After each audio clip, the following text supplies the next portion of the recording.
Hi friends, చాలామంది చిన్నప్పటి నుంచి కథల్లో వినింటారు.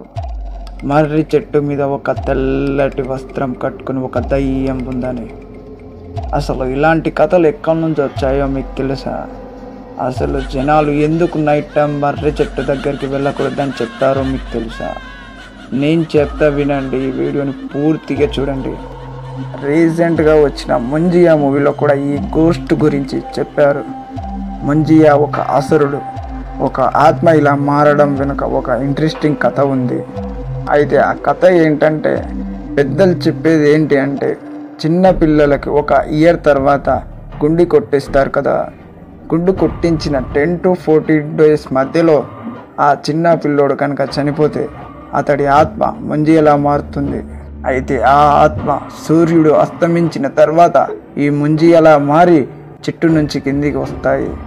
అప్పటిదాకా ఆ మర్రి చెట్టుకి ఉన్న వేర్లలోనే కలిసిపోయి ఉంటాయి. అయితే అందుకే ఆ వేర్లను పట్టుకుని ఊగకూడదని మనకు చెప్తారు. అలాగే ఇవి హ్యూమన్ బాడీస్ని హ్యాండిల్ చేయగలవు. అతని మైండ్ని తన కంట్రోల్లో తెచ్చుకొని అతని చేతులతో చంపేలా చేసేస్తాయి. ఇవి చాలా తెలివైనవి, చాలా ప్రమాదకరమైనవి. అందుకే రాత్రులలో మర్రి చెట్టు దగ్గరికి వెళ్ళకూడదని అంటారు.